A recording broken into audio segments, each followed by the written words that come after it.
പൂർണ്ണമായ വെടിനിർത്തൽ എന്ന ലക്ഷ്യമോ ബന്ദി കൈമാറ്റം എന്നതിനുപരിയായ മറ്റ് ലക്ഷ്യങ്ങൾ ഒന്നും തന്നെ ഒന്നാം ഘട്ടത്തിൽ സംഭവിച്ചിട്ടില്ല. ഒരു ഭാഗത്ത് മാത്രം, ഗാസയിൽ മാത്രം ലേപനം പൂശുന്നത് കൊണ്ട് പ്രശ്നം അവസാനിക്കണമെന്നില്ല. ഇതൊരു പെരനിയൽ പ്രോബ്ലമാണ്. ഹമാസിനെ നിലനിർത്തിക്കൊണ്ട് ഗാസയുടെ ഭരണം ഹമാസിനെ തുടർന്നും അനുവദിച്ചുകൊണ്ട് ഒരു ഫോർമുല ഇസ്രായേൽ അംഗീകരിക്കില്ല എന്നത് നിസ്സംശയം പറയാം. അമേരിക്ക വിരുദ്ധ ഇസ്ലാമിസ്റ്റുകളുടെ അല്ലെങ്കിൽ ഇസ്രായേൽ വിരുദ്ധ അമേരിക്ക വിരുദ്ധ ഇസ്ലാമിസ്റ്റുകളുടെ കേന്ദ്രങ്ങളിൽ അമേരിക്ക ബോംബിംഗ് നടത്തുമോ? ഇസ്രായേലിന്റെ ശക്തമായ എതിർപ്പിനിടയിലും ഗാസയിൽ രണ്ടാം ഘട്ട വെടിനിർത്തൽ യാഥാർത്ഥ്യമാക്കാൻ അമേരിക്ക ശ്രമം തുടങ്ങിയിട്ടുണ്ട്. ജനുവരിയിൽ തന്നെ രണ്ടാം ഘട്ട വെടിനിർത്തൽ നടപ്പിൽ വരുത്താൻ അമേരിക്ക തീരുമാനിച്ചതായി US ഇസ്രായേൽ മാധ്യമങ്ങൾ റിപ്പോർട്ട് ചെയ്യുന്നു. ഇസ്രായേൽ പ്രധാനമന്ത്രി ബെഞ്ചമിൻ നെതന്യാഹുവിന്റെ അമേരിക്കൻ സന്ദർശന വേളയിൽ പ്രസിഡന്റ് ഡൊണാൾഡ് ട്രംപ് രണ്ടാം ഘട്ട വെടിനിർത്തൽ സംബന്ധിച്ച പ്രഖ്യാപനം നടത്തുമെന്നാണ് സൂചന. പലവിധ കാരണങ്ങൾ ചൂണ്ടിക്കാട്ടി വെടിനിർത്തൽ രണ്ടാം ഘട്ടം തടസ്സപ്പെടുത്താനുള്ള ഇസ്രായേൽ നീക്കങ്ങൾക്ക് തിരിച്ചടിയാണോ ഇത്? ഇതാണ് ചർച്ച ചെയ്യുന്നത്. ഡോക്ടർ മോഹൻ വർഗീസ് ഒപ്പമുണ്ട്. മോഹൻ സാർ, ഇസ്രായേലിന്റെ ശക്തമായ എതിർപ്പിനിടയിലും ഗാസയിൽ രണ്ടാം ഘട്ട വെടിനിർത്തൽ യാഥാർത്ഥ്യമാക്കാൻ അമേരിക്കൻ നീക്കം നടക്കുന്നു എന്ന വാർത്തകൾ വരുന്നുണ്ട്. ഇത് ഇസ്രായേലിന് തിരിച്ചടിയാണ് എന്നാണ് പലരും വിലയിരുത്തുന്നത്. അങ്ങനെയാണോ? ഒന്നാം ഘട്ട വെടിനിർത്തലിന് ശേഷം മാസങ്ങൾ കടന്നു പോയിരിക്കുന്നു. ഇവിടെ എന്താണ് സംഭവിച്ചത് എന്ന് ചോദിച്ചാൽ ആകെ സംഭവിച്ചത് ഗസയിൽ ഹമാസിന്റെ തടവിൽ ഇസ്രായേലിന്റെ ബന്ദികൾ, ഇസ്രായേൽ വംശജരായ ജൂതന്മാരായ എല്ലാ ബന്ദികളെയും, ജീവനോടെയുള്ള എല്ലാ ബന്ദികളെയും വിട്ടുകൊടുത്തു. ശവശരീരങ്ങളിൽ സിംഹഭാഗവും വിട്ടുകൊടുത്തു. Point number 1. രണ്ടാമത് സംഭവിക്കേണ്ടത് വെടിനിർത്തലാണ്, പൂർണ്ണമായ വെടിനിർത്തൽ. അത് ഇപ്പോഴും ഒരു മരീചികയാണ്. വെടിനിർത്തൽ ഒരു ലാർജർ കോണ്ടെക്സ്റ്റിൽ നിരന്തരമായ ബോംബാക്രമണം ഉണ്ടാകുന്നില്ല എന്നത് വാസ്തവമാണ്. പക്ഷേ ഇപ്പോഴും ഇസ്രായേലി സൈന്യം ഗാസയിൽ ഒരു വലയം തീർത്തുകൊണ്ട് ഗാസ സിറ്റിയുടെ ചുറ്റുപാടുമായി നിലകൊള്ളുന്നു എന്നതും ഒരു യാഥാർത്ഥ്യമാണ്. അതുകൊണ്ട് പൂർണ്ണമായ വെടിനിർത്തൽ എന്ന ലക്ഷ്യമോ ബന്ദി കൈമാറ്റം എന്നതിനുപരിയായ മറ്റ് ലക്ഷ്യങ്ങൾ ഒന്നും തന്നെ ഒന്നാം ഘട്ടത്തിൽ സംഭവിച്ചിട്ടില്ല. അങ്ങനെയെങ്കിൽ രണ്ടാം ഘട്ടത്തിന് വേണ്ടിയുള്ള കാത്തിരിപ്പാണ് ഇപ്പോൾ. രണ്ടാം ഘട്ടം എപ്പോൾ സംഭവിക്കണം? അതിന് കൃത്യമായ ഒരു ഗൈഡ് ലൈൻ ആദ്യം തന്നെ ട്രംപിന്റെ 20 ഇന പദ്ധതിയിൽ തന്നെ എംബെഡഡ് ആയിരുന്നു. ഇത്ര സമയത്തിനുള്ളിൽ രണ്ടാം ഘട്ടത്തിലേക്ക് നീങ്ങണം. പക്ഷേ വഞ്ചി ഇപ്പോഴും തിരുനക്കര തന്നെയാണ്. അതിന്റെ ഭാഗമായി രണ്ടാം ഘട്ടം സംഭവിക്കണം. അത് ട്രംപിന്റെ ആവശ്യമാണ്, ഇസ്രായേലിന്റെ ആവശ്യമല്ല. എങ്ങനെയും സ്റ്റേറ്റസ് കോ തുടരണം.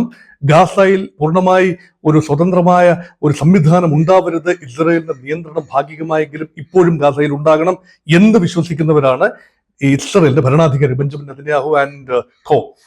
അങ്ങനെയെങ്കിൽ ഗാസയിൽ ഇപ്പോൾ ട്രംപിന്റെ ആവശ്യമായി മാറിയിരിക്കുന്നു. കാരണം അറബ് രാജ്യങ്ങളുടെ ഭാഗത്തും സമ്മർദ്ദമുണ്ട്.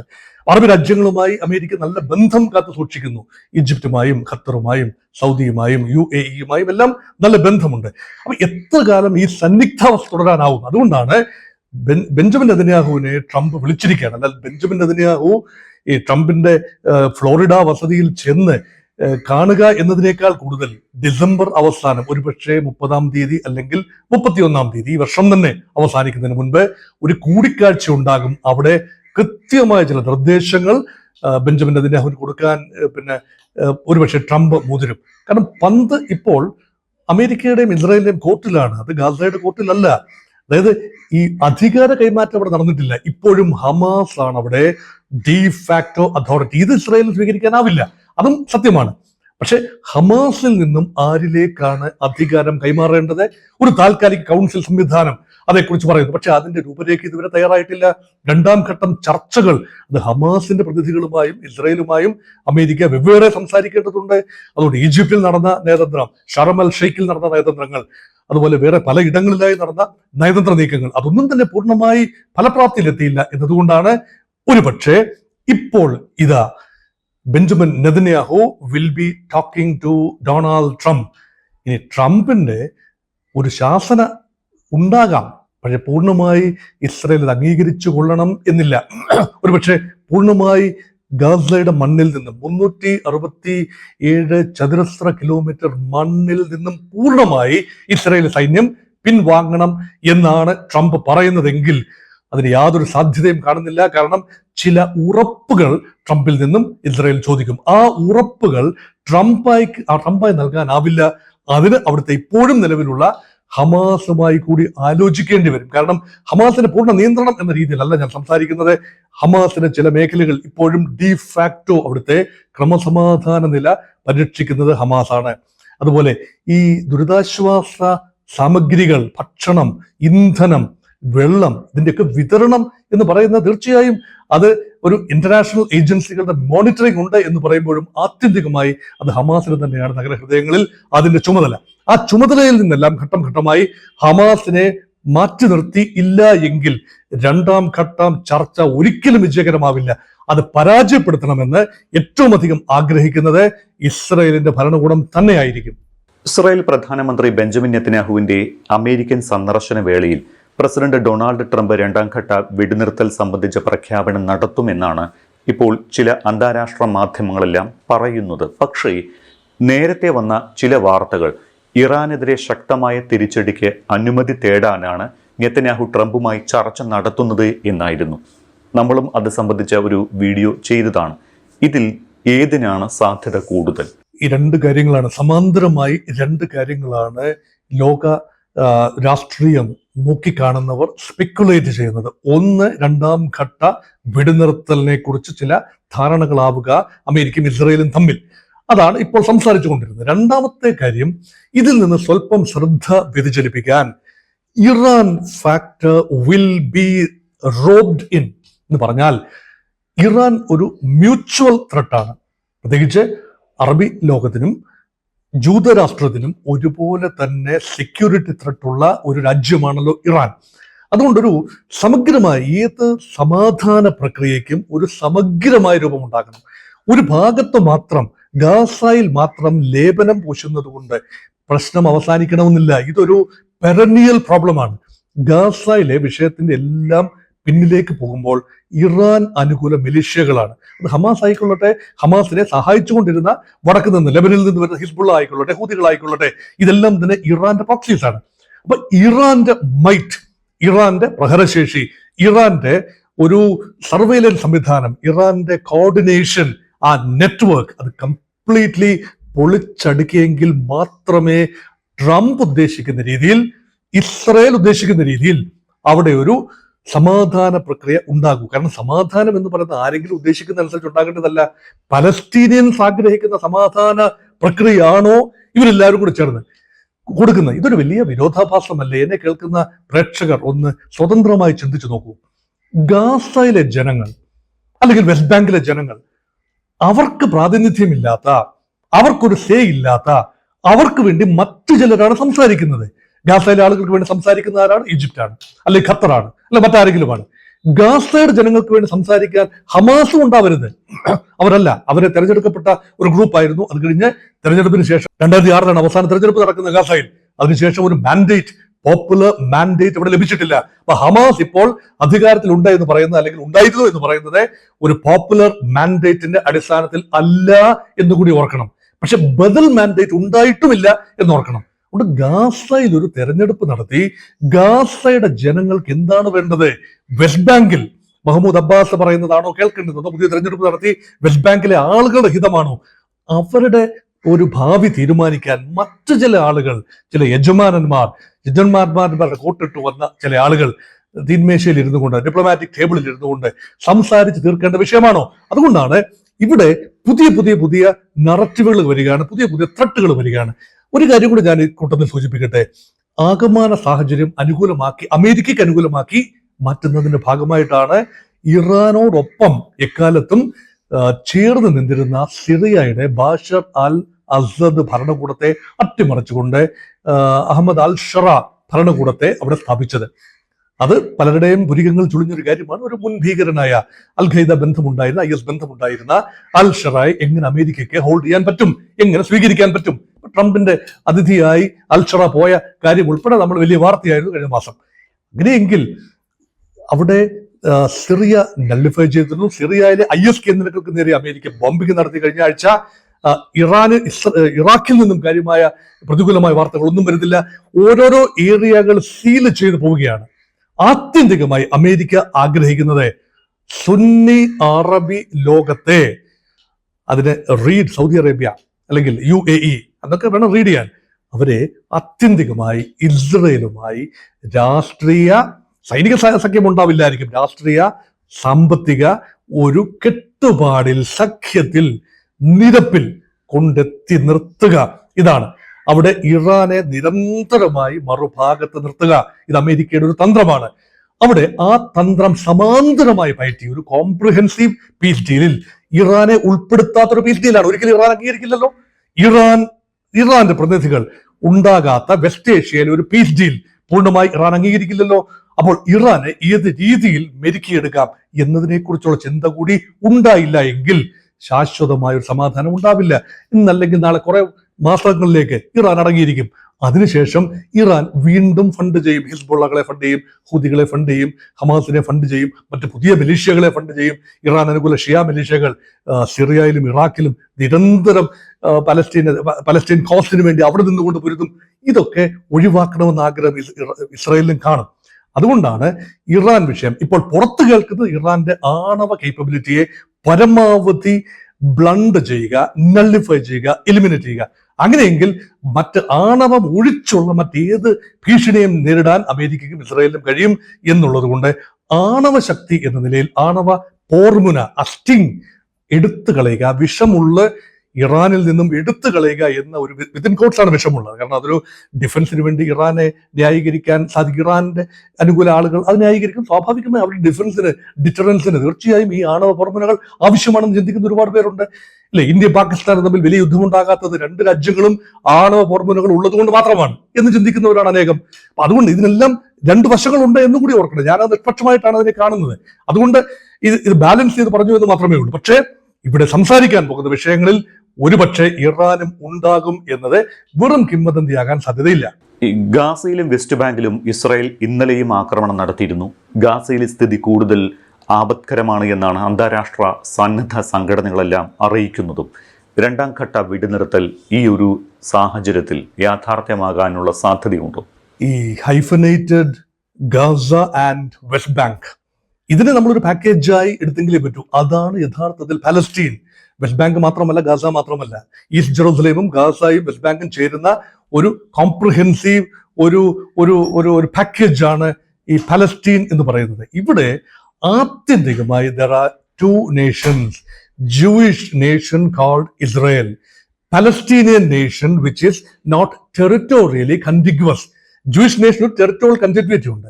പക്ഷേ പലസ്തീൻ നേഷന് കിഴക്കും പടിഞ്ഞാറും മെഡിറ്ററേനിയൻ തീരത്തുള്ള ഗാസയും വെസ്റ്റ് ബാങ്ക്, അതായത് ജോർദാൻ നദിയുടെ പടിഞ്ഞാറുള്ള, ജോർദാൻ എന്ന രാജ്യത്തിന് പടിഞ്ഞാറുള്ള വെസ്റ്റ് ബാങ്കും അതിന് തൊട്ട് തെക്കുള്ള കിഴക്കൻ ജെറൂസലേമും, ഇത് മൂന്നും ചേർന്ന ഒരു പ്രദേശം. ഈ മൂന്ന് ഇടങ്ങളിലും ഇസ്രയേലി അധിനിവേശമുണ്ട് എന്നത് പരസ്യമായ രഹസ്യമാണ്. അല്ലെങ്കിൽ രഹസ്യമേ അല്ല, അതൊരു വസ്തുതയാണ്, ഡിഫാക്ടോ ഒരു കാര്യമാണ്. അവിടെ മാത്രം, ഗാസയിൽ മാത്രമാണ് പൂർണ്ണ നിയന്ത്രണം ഇസ്രായേലിന് നഷ്ടപ്പെട്ടിരുന്നത്. ഇപ്പോൾ അത് ഭാഗികമായി ചില പ്രദേശങ്ങളിലെങ്കിലും യുദ്ധത്തിലൂടെ ആ നിയന്ത്രണം കൊണ്ടുവന്നിട്ടുണ്ട്. അത് വിട്ടുകൊടുക്കേണ്ട ഒരു അവസ്ഥയാണ്. അതുകൊണ്ടാണല്ലോ ചർച്ച നടക്കേണ്ടത്. വെസ്റ്റ് ബാങ്ക്, അവിടുത്തെ ഭരണകൂടം, അവിടെ മുഹമ്മദ് അവിടുത്തെ ഒരു അൽഫത്തയുടെ ഒരു ഭരണകൂടമാണല്ലോ ഉള്ളത്. അപ്പം അൽഫത്ത ഭരണകൂടവും ഹമാസിന്റെ ഭരണകൂടവും ഒരേപോലെ അല്ല പലസ്തീൻ കോസിനെ കണ്ടത്. അൽഫത്ത മുൻ വിപ്ലവകാരികളുടെ, യാസർ അൽഫത്തിന്റെ ഒക്കെ പാർട്ടിയാണെന്ന് ഓർക്കണം. പക്ഷെ മുഹമ്മദ് അബ്ബാസ് എന്ന പലസ്തീൻ അതോറിറ്റിയുടെ ഇപ്പോഴത്തെ പ്രസിഡന്റ് വെസ്റ്റ് ബാങ്ക് കേന്ദ്രീകൃത, റാമള്ള കേന്ദ്രീകൃതമായി പ്രവർത്തിക്കുന്ന സംവിധാനമാണ്. ഇസ്രയേലിനോട് ഒരു പരിധിവരെ പൊരുത്തപ്പെട്ട് സന്ധി ചെയ്ത്, മനസ്സോടെ സന്ധി ചെയ്ത്, എന്നാൽ ഇസ്രായേലിന്റെ നിരന്തരമായ ഒരു കിബുട്സുകൾ സ്ഥാപിക്കുക, അവിടെയും ഇവിടെയും വെസ്റ്റ് ബാങ്കിന്റെ പ്രദേശങ്ങളിൽ കടന്നു കയറി കണ്ണായ സ്ഥലങ്ങളെല്ലാം കവർന്നെടുക്കുക, അവിടെ എല്ലാം ജൂത കോളനികൾ സ്ഥാപിക്കുക. അവർ പിന്നെ ഇങ്ങോട്ട് പോകും. ഇതും അന്താരാഷ്ട്ര വിഷയമല്ലേ? ഗാസയുടെ വിഷയം സംസാരിക്കുമ്പോൾ വെസ്റ്റ് ബാങ്കിന്റെ വിഷയം മറന്നു പോകുന്നത് ശരിയല്ല. പിന്നെ കിഴക്കൻ ജെറുസലേം വൈകാരിക പ്രാധാന്യമുള്ള ഒരു സ്ഥലമല്ലേ? അവിടെയല്ലേ ഈ ഡോമത് റോക്ക് നിൽക്കുന്നത്? എവിടെയല്ലേ ജെറുസലേം ദേവാലയത്തിന്റെ ഭാഗം? ഇത് മൂന്ന് കൂട്ടരും യഥാർത്ഥത്തിൽ ജെറുസലേമിനെ അമേരിക്ക ഉൾപ്പെടെ, ട്രംപ് ഉൾപ്പെടെ ഇസ്രായേൽ തലസ്ഥാനമായി അംഗീകരിച്ചു എന്ന് പറയുമ്പോൾ അവിടെ ഒരു ഏകപക്ഷീയതയുണ്ട്. ഇസ്രായേൽ അനുകൂലമായി ഒരു ഏകപക്ഷീയതയുണ്ട്. പക്ഷെ കിഴക്കൻ ജെറുസലേം അന്താരാഷ്ട്ര സമൂഹത്തിന് കൂടി ഒരു സേ ഉള്ള സ്ഥലമാണ്. കിഴക്കൻ മാത്രമല്ല, ജെറുസലേം നഗരം പൂർണ്ണമായി ഇതൊരു പൈതൃക നഗരമാണ്. ഇസ്ലാം, ക്രിസ്ത്യാനിറ്റി, ജുഡൈസം, ഈ 3 മതങ്ങൾ, അബ്രഹാമിക മതങ്ങൾ സമ്മേളിക്കുന്ന ഏറ്റവും വൈകാരികമായ സെൻസിറ്റീവ് ഇടവും കൂടിയാണ് ജെറുസലേം എന്ന് ഓർക്കണം. അപ്പൊ അങ്ങനെ നോക്കുമ്പോൾ ഒരു കോംപ്രഹെൻസീവ് പീസ് പാക്കേജിൽ ഈ 3 പ്രദേശങ്ങൾക്കും വലിയ പ്രാധാന്യം ഉണ്ട് എന്ന് തന്നെയാണ് കരുതുന്നത്. അതുകൊണ്ട് ട്രംപിന്റെ ഒരു പീസ് പ്ലാനിൽ ഇതെല്ലാം അഡ്രസ്സ് ചെയ്യുക എന്നതല്ലാതെ ഗാസയ്ക്ക് വേണ്ടി മാത്രമായ ഒരു പ്ലാൻ സമഗ്രമായി നടപ്പാകും എന്ന ഒരു പ്രതീക്ഷ എനിക്കില്ല. ഈ വിഷയങ്ങൾ ഇതുവരെയുള്ള അട്ടത്ത് വെച്ചിരുന്ന മറ്റു വിഷയങ്ങൾ കൂടി ഇതിനോടൊപ്പം എടുത്ത്, കാരണം ഒന്നൊന്നുമായി ബന്ധപ്പെട്ടിരിക്കുന്നതാണ്. ഇത് നമുക്ക് തോന്നാം ഗാസ മാത്രം ഇപ്പൊ എടുക്കുക, അതിനെ റിവേറയായിട്ട് മാറ്റുക, അവിടെ ഒരു പുതിയ ഭരണകൂടം ഉണ്ടാക്കുക, എന്നിട്ട് അത് അങ്ങനെ പറ്റില്ല. പലസ്തീനിയൻ ജനത ഈ 3 ഇടത്തുമുണ്ട്. പലസ്തീനിയൻ ജനതയ്ക്ക് ആത്യന്തികമായി സ്വയം നിർണയ അവകാശം ഏതെങ്കിലും രൂപത്തിൽ തൽക്കാലം പരിമിതമായും ആത്യന്തികമായി പിന്നീട് ഇസ്രായേലിനെ അംഗീകരിച്ചുകൊണ്ട് പലസ്തീൻ ജനത ഇസ്രായേലിനെ അംഗീകരിച്ചേ മതിയാവൂ. ഇസ്രായേൽ പാലസ്തീന്റെ സ്വയംഭരണ അവകാശം അംഗീകരിച്ചേ മതിയാവൂ. Give respect and take respect. ഇതല്ലാതെ ഒരു പരിഹാരവും ഇല്ല എന്ന് എത്രയോ വീഡിയോകളിലൂടെ ഞാൻ മുൻകാലങ്ങളിലും പറഞ്ഞിട്ടുള്ളതാണ്. ആ ഒരു പ്രക്രിയയിലേക്ക് ഒരു സ്റ്റെപ്പ് കൂടെ അടുക്കാൻ ഈ നയതന്ത്ര ചർച്ചകൾ സാധിക്കുമെങ്കിൽ നല്ലത് എന്ന് എനിക്ക് പറയാനുള്ളൂ. ഗാസയിൽ വെടിനിർത്തൽ നിരന്തരം ലംഘിക്കുന്ന ഇസ്രായേൽ 2ാം ഘട്ട വെടിനിർത്തൽ സാധ്യതയെയും അട്ടിമറിക്കാൻ ആസൂത്രിത നീക്കം നടത്തുകയാണ് എന്നാണ് മധ്യസ്ഥ രാജ്യമായ ഈജിപ്ത് കുറ്റപ്പെടുത്തുന്നത്. അപ്പോൾ ഇസ്രായേൽ ലക്ഷ്യമിടുന്നത് എന്താണ്? ഈ വെടിനിർത്തൽ ലംഘിക്കാൻ ഇസ്രായേൽ മാത്രമല്ല, ഹമാസും ആവോളം ശ്രമിക്കുന്നുണ്ട്. ഈ ഈജിപ്ത് എന്നത് പൂർണ്ണമായി നിഷ്പക്ഷ രാജ്യമല്ല, പലസ്തീൻ പക്ഷപാത രാജ്യമാണ്. പക്ഷെ അതിന് ഒരുപക്ഷെ ഇസ്രായേലിനും കൂടെ അംഗീകരിക്കാവുന്ന രീതിയിൽ ഒരു സംഭാഷണത്തിന് മുൻകൈ എടുക്കാൻ കഴിയുന്നത് ഖത്തറിനും ഈജിപ്തിനും തന്നെയാണ്. പക്ഷേ ഇവിടെ വെടിനിർത്തൽ എങ്ങനെയും നീണ്ടുപോകേണ്ടത് ഇസ്രായേലിന് മാത്രം ആവശ്യമല്ല, ഹമാസിന്റെയും ആവശ്യമാണ്. ഇവിടെ ഒരു ശാശ്വത പരിഹാരം ഉണ്ടായാൽ ഹമാസിനെ നിലനിർത്തിക്കൊണ്ട് ഗാസയുടെ ഭരണം ഹമാസിനെ തുടർന്നും അനുവദിച്ചുകൊണ്ട് ഒരു ഫോർമുല ഇസ്രായേൽ അംഗീകരിക്കില്ല എന്നത് നിസ്സംശയം പറയാം. ഏത് സമയത്തും നിസ്സംശയം പറയാം. അല്ലെങ്കിൽ വീണ്ടും യുദ്ധത്തിലേക്ക് പോവുകയാണ്. അമേരിക്കയുടെ അനുവാദമുണ്ടെങ്കിലും ഇല്ലെങ്കിലും ഇസ്രായേൽ യുദ്ധത്തിലേക്ക് പോവുകയാണ്. അങ്ങനെ സാധിക്കില്ല. അതുകൊണ്ട് ഹമാസിനും ഈ ഒരു സന്നിഗ്ധ അവസ്ഥ മുന്നോട്ട് പോകണം എന്ന് തന്നെയാണ് ആഗ്രഹം. ഇവിടെ പ്രതീക്ഷ യഥാർത്ഥത്തിൽ ഡൊണാൾഡ് ട്രംപിൽ തന്നെയാണ്. ഡൊണാൾഡ് ട്രംപിന് എങ്ങനെയെങ്കിലും ഇതൊന്ന് പിടിച്ചു കെട്ടി തന്റെ സമാധാനത്തിലുള്ള, കഴിഞ്ഞ വർഷം കപ്പിനും ചുണ്ടിനും ഇടയിൽ നഷ്ടപ്പെട്ട് വഴുതിപ്പോയ സമാധാനത്തിന്റെ നൊബേൽ സമ്മാനം ഇപ്രാവശ്യമെങ്കിലും തന്റെ ഷോക്കേസിൽ വന്നിരിക്കണം. അതിനെന്തെങ്കിലും അത്ഭുതങ്ങൾ. 2 കാര്യങ്ങൾ ഇപ്പോഴും ഈ വഞ്ചികൾ, 2 വഞ്ചികൾ തിരുനക്കര കിടക്കുന്നതേ ഉള്ളൂ. ഒന്ന് യുക്രൈൻ റഷ്യ വഞ്ചി, മറ്റൊന്ന് ഈ ഹമാസ് ഇസ്രായേൽ വഞ്ചി. ഇത് രണ്ടും കരക്കടുപ്പിക്കേണ്ട ചുമതലയുണ്ട്.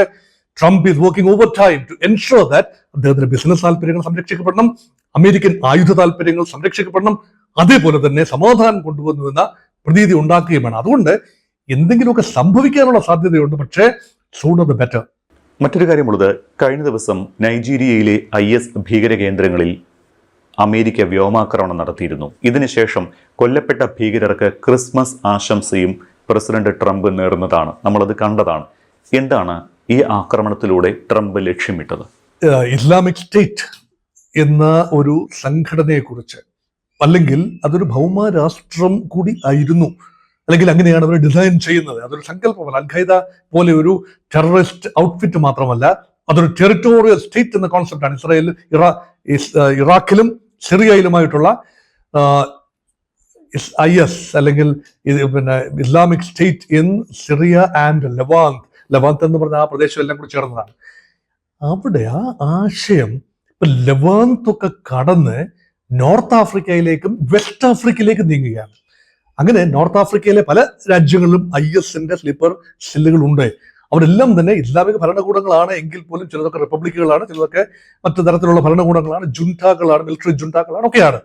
പക്ഷെ ഇവിടെ 2 മതങ്ങൾക്ക് ഏതാണ്ട് തുല്യ നമ്പേഴ്സ് ഉള്ള വെസ്റ്റ് ആഫ്രിക്കയിലെ നൈജീരിയ പോലെ സാമാന്യം ശക്തമായ ഒരു സമ്പദ് വ്യവസ്ഥയുള്ള നൈജീരിയ പോലെയുള്ള ഒരു പ്രദേശത്തേക്കും കൂടെ വ്യാപിക്കുകയാണ്. അവിടെ ഉണ്ടായിരുന്ന ബൊക്ക ഹറാം, നമുക്കറിയാമല്ലോ, IS ബന്ധമുള്ള അല്ലെങ്കിൽ അൽ-ഖൈദ ബന്ധമുള്ള ഇസ്ലാമിക് റാഡിക്കൽ ഇസ്ലാമിസ്റ്റുകളുടെ ഗ്രൂപ്പാണ്. എല്ലാം ഹറാമാണ്, എല്ലാം ഇസ്ലാമിന് ഹറാമായ എല്ലാം തങ്ങൾക്കും ഹറാമാണ് എന്ന് പറഞ്ഞുകൊണ്ട് പല കാര്യങ്ങളെയും എതിർക്കുന്ന ഒരു, പ്രത്യേകിച്ചും ഈ ക്രിസ്ത്യൻ മിഷണറിമാരൊക്കെ നടത്തുന്ന സ്കൂളുകൾ, അവിടെ നിന്ന് പെൺകുട്ടികളെ തട്ടിക്കൊണ്ടുപോയി, നൂറുകണക്കിന് പെൺകുട്ടികളെ തട്ടിക്കൊണ്ടുപോയി തടഞ്ഞു വെച്ച് മോചന ദ്രവ്യം ആവശ്യപ്പെടുകയും അവരെയൊക്കെ ഹിജാബ് അണിയിക്കുകയും ഒക്കെ ചെയ്യുന്ന ഒരു പതിവ് നമ്മൾ ഏറെക്കാലമായി കഴിഞ്ഞ ഒരു പതിറ്റാണ്ടിലധികമായി കാണുന്നതാണ്. ഇപ്പോൾ വീണ്ടും അത് ഇന്റൻസിഫൈ ചെയ്യണം. പ്രത്യേകിച്ചും നൈജീരിയയുടെ, പടിഞ്ഞാറൻ ആഫ്രിക്കയുടെ തെക്ക് ഭാഗത്തുള്ള നൈജീരിയയുടെ വടക്കൻ പ്രദേശം മുസ്ലിം ഭൂരിപക്ഷ പ്രദേശമാണ്. അവിടെയുള്ള ഒരു സ്കൂളിൽ നിന്നാണ് കഴിഞ്ഞ ആഴ്ച വിദ്യാർത്ഥികളെ വീണ്ടും തട്ടിക്കൊണ്ടുപോവുകയും ഇതുപോലെ തടഞ്ഞു വെക്കുകയും ചെയ്തു. പക്ഷേ അമേരിക്കൻ പ്രസിഡന്റ് ഇപ്രാവശ്യം ട്രംപ് പലപ്പോഴും ഈ മുൻഗാമികളിൽ നിന്നും വിഭിന്നമായി എന്തെങ്കിലും കയറി പ്രവർത്തിക്കാൻ തയ്യാറാവുന്ന ഒരാളാണ്. അപ്പൊ ട്രംപ് പല വാർണിംഗ് കൊടുത്തു. അവിടുത്തെ ഇസ്ലാമിസ്റ്റുകൾക്ക് ഒരു വാർണിംഗ് കൊടുത്തു, തങ്ങൾ നേരിട്ട് കയറി ആക്രമിക്കും. പക്ഷെ അതൊക്കെ അവർ ചിരിച്ചു തള്ളി. പക്ഷേ ഇപ്പോൾ ഭരണകൂടവുമായി, നൈജീരിയയുടെ ഭരണകൂടവുമായി ഒരു സന്ധി സംഭാഷണം ചെയ്തുകൊണ്ട് ഭരണകൂടത്തിന് തന്നെ ആവശ്യപ്രകാരം അവർ കൊടുത്ത ടാർഗറ്റുകളിൽ അവരുമായി നല്ല കോർഡിനേഷനിലാണ് പോയത് എന്നാണ് പൊതുവെ ഇപ്പോൾ മനസ്സിലാക്കുന്നത്. അതോ ഇത് ഭാഗികമായി വരുന്ന വാർത്തകളാണോ എന്നറിയില്ല. പക്ഷേ ഇപ്പോൾ പൊതുസമൂഹത്തിൽ നിൽക്കുന്ന വാർത്തകളിൽ അവരുമായി ബന്ധപ്പെട്ടുകൊണ്ട് തന്നെ American fighter planes bombarded centres in northern Nigeria eliminating IS targets. ഇതാണ് വാർത്ത. അങ്ങനെയെങ്കിൽ നാളുകളിൽ ആഫ്രിക്കയുടെ വിവിധ ഭാഗങ്ങളിൽ, സുഡാനിലും എത്യോപ്യയിലും സോമാലിയയിലും ഈജിപ്തിന്റെ ചില ഭാഗങ്ങളിൽ പോലും ഉള്ള അമേരിക്ക വിരുദ്ധ ഇസ്ലാമിസ്റ്റുകളുടെ അല്ലെങ്കിൽ ഇസ്രായേൽ വിരുദ്ധ അമേരിക്ക വിരുദ്ധ ഇസ്ലാമിസ്റ്റുകളുടെ കേന്ദ്രങ്ങളിൽ അമേരിക്ക ബോംബിംഗ് നടത്തുമോ? അങ്ങനെ ശ്രദ്ധ ഇസ്രായേൽ പാലസ്തീൻ വിഷയത്തിൽ നിന്നും തിരിഞ്ഞ് വെസ്റ്റ് ആഫ്രിക്കയിലേക്കും നോർത്ത് ആഫ്രിക്കയിലേക്കും നീങ്ങുമോ? ഇതൊരു ഗൂഢപദ്ധതിയുടെ ഭാഗമാണ്. നമുക്ക് ഇന്റർനാഷണൽ പൊളിറ്റിക്സിന്റെ ഈ ഒരു നാൾ വഴികളെ കുറിച്ചും അറിയാമെങ്കിലും അതിന്റെ ഉദ്ദേശ ലക്ഷ്യങ്ങളെ കുറിച്ച് നമുക്കിപ്പോൾ കേരളത്തിൽ നിന്നുകൊണ്ട് ഊഹിക്കാൻ മാത്രമേ പറ്റൂ. യഥാർത്ഥത്തിൽ നോക്കൂ, വളരെ സങ്കീർണമല്ലേ സാഹചര്യം. ഒരു വിഷയത്തിൽ നിന്നും ശ്രദ്ധ മറ്റൊരു വിഷയത്തിലേക്ക് മനഃപൂർവ്വമായി കൊണ്ടുവരുന്ന ഇസ്ലാമിക് ഡേഞ്ചർ ഇമിനന്റ് ആണ്. അത് വെസ്റ്റ് ഏഷ്യയിൽ മാത്രമല്ല, IS ആണ് യഥാർത്ഥ ത്രെട്ട്. അല്ലാതെ ഇവിടെ നിന്നല്ല ഇറാനോ മറിച്ച് സിറിയയോ അല്ല എങ്കിൽ ഹമാസോ അല്ല ത്രെട്ട്. IS എന്നതാണ് യഥാർത്ഥ ത്രെട്ട്.